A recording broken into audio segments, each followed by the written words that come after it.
Ay mga idol, magandang araw sa inyo. Kumusta po ang lahat?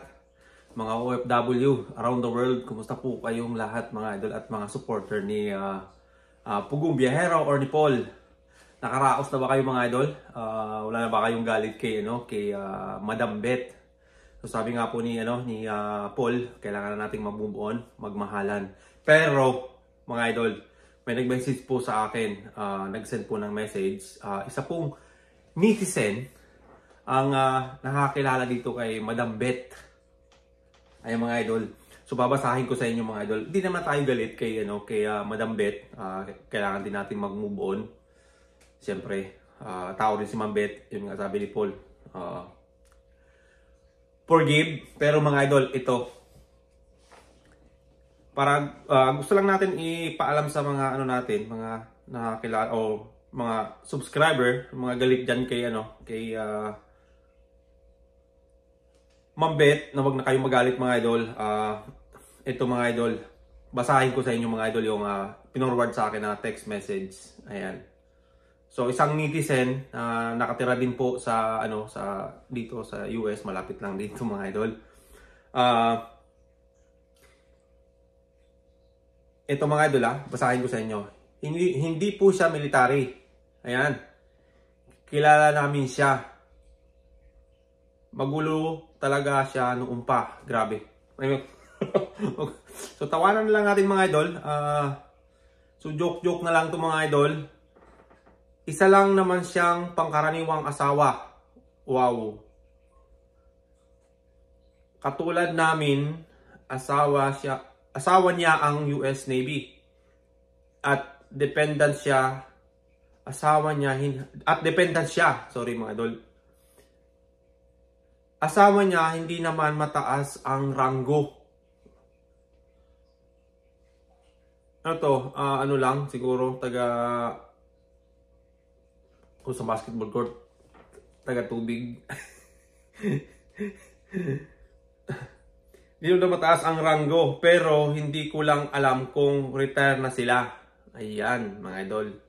Malamang retire na to kasi medyo mga maedad na yata. Dahil hindi namin siya nakita dito, nakawala na naman sa hawla. Ano to? Nakakulong. Ayan mga idol. Yan po yung tawanan na lang natin mga idol. Yan po yung mensahe or text message sa akin na pinorward po ng isang subscriber. Yun nga, na nag-comment doon sa video ni Paul. So hindi naman pala talaga siya military personnel. So isa lang po siyang ordinaryong tao. So hindi natin papahabain mga idol. Kayo na po bahala maghusga. Pero ang sabi nga ni Paul, patawarin na natin si Madam. Ako, masama talaga ng loob ko ng mga nakaraang araw. Kaya nga nakagawa ako ng mga video na gano'n. Wala naman talaga akong video na, pero kasi nasaktan din tayo mga idol, di ba? Pero kailangan natin mag-move on. Sabi ni Paul, patawarin na natin si Madam. Kasi nagkakasala din siya. Yun nga, isa lang siyang ordinaryo na mamamayan diyan po sa US. So gusto lang natin i-share sa iyo. Gusto ko lang sa inyo i-share yung sinare sa akin para alam ng lahat na si Madam ay isang ordinaryong tao lang mga idol. Wala naman tayong intention na sirain siya kasi sinira na niya yung pangalan niya eh. Di ba mga idol? Siya mismo yung gumawa ng kasiraan sa sarili niya, mga idol. Ayun mga idol, hanggang dito na muna ang aking video.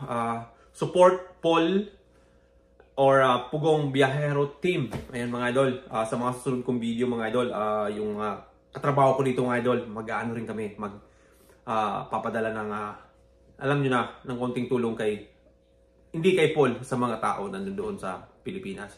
Yung mga higit na nangangailangan. Yung iba dyan, okay lang na nakaka-survive, pero yung mga nandun sa bundok, talagang kawawang kawawa. Ayun mga idol, maraming salamat po sa panonood nyo sa aking video. Yung nga, support Paul. Supporter kami dito, mga idol. Isa po akong solid supporter ni Paul dito po sa Canada at sa mga OFW all over the world. Magandang araw po sa inyo mga idol. Salamat sa panonood. And then, remind ko lang mga idol, yung mga pinapanood yung video kay Paul, huwag nyo pong i-skip ang videos. Ayan mga idol. Maraming salamat at kita-kita tayo ulit muli sa mga susunod kong video. Bye mga idol. Hanggang sa muli. God bless you all.